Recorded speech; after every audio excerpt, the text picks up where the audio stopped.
महाराज का बयान आया है कि आप जो है सियासत कर रहे हैं, विधायक आपको बनना है, लोकसभा चुनाव हार गए, अब विधायक बनना चाहते हैं, इसीलिए आप मोर्चा लेकर निकले हैं।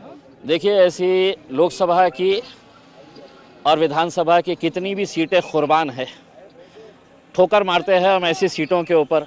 अगर हमारे नबी करीम सल्लल्लाहु अलैहि वसल्लम के ख़िलाफ़ अगर कोई गुस्ताखी करता है तो ऐसी इतनी हल्की राजनीति करने वाला शख्स इम्तियाज़ जलील नहीं है।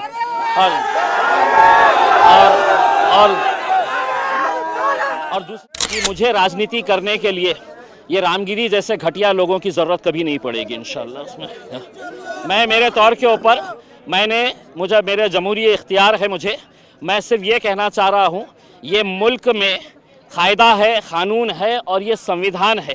अगर ये संविधान के हिसाब से मुल्क नहीं चलेगा तो ऐसे रामगिरी जैसे गुंडे मवालियों के हिसाब से तो देश चल नहीं सकता है, राणे जैसे गुंडे मवालियों के हिसाब से देश चल नहीं सकता है। उसमें मैंने सरकार को वक्त दिया था, टाइम दिया था कि आप इनके ऊपर कार्रवाई करो करके, और उनको एक चेतावनी दे रहा हूँ, अगर ज़बान उनके मुँह में है तो उससे बहुत खूबसूरत ज़बान मेरे मुँह में भी है। जिस दिन मैं इस्तेमाल करूँगा, जिस दिन मैं खोलूँगा अपनी ज़बान, तो कोई इनके पास अधिकार नहीं रहेगा मेरे खिलाफ भी कार्रवाई करने के लिए, क्योंकि कायदा कानून उनके लिए कायदा अलग नहीं हो सकता है और मेरे लिए अलग नहीं हो सकता है।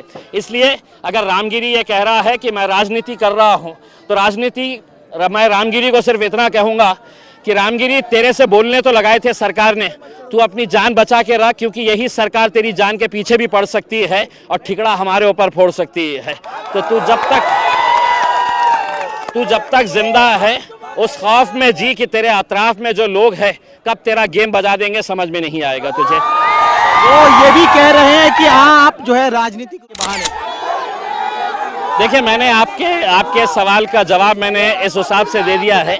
ऐसे 50 ओहदे जो है वो हम ठुकराएंगे, हम ठोकर मारते हैं साहब ऐसी सियासत के ऊपर, जहाँ पे आप खुलेआम हमारी ज़िंदगी से भी अजीम है, जिन्हें हम अपनी ज़िंदगी से भी ज़्यादा मोहब्बत करते हैं, हमारे पैगंबर सल्लल्लाहु अलैहि वसल्लम, अगर उनके ख़िलाफ़ आप बोलेंगे और मैंने दूसरे राजनीतिक पार्टियों की तरह, नेताओं की तरह घर में बैठा रहूं और सिर्फ निवेदन देता रहूं, तो ये नहीं। मैंने भी बहुत निवेदन दिया।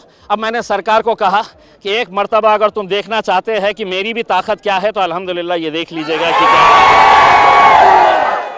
विचारों का खंडन विचारों से होना चाहिए, ऐसी रैली नहीं निकालनी चाहिए थी आपको। मैं ये रामगिरी को ये कहना चाहता हूँ, जब तेरे प्रवचन के अंदर लोग सुनने के लिए आते हैं तो तेरे धर्म के बारे में अच्छा क्या है ये बता। तेरे धर्म के साथ साथ एक इंसान की हैसियत से इंसान ने कैसा जीना चाहिए लोगों को ये बता, ना कि ये बता कि मेरा धर्म बहुत अच्छा है और इस्लाम धर्म के अंदर ये खामियां है। ये लोग सुनने के लिए किराए के टट्टू सरकार के इशारों के ऊपर नाचते हैं, भगवान के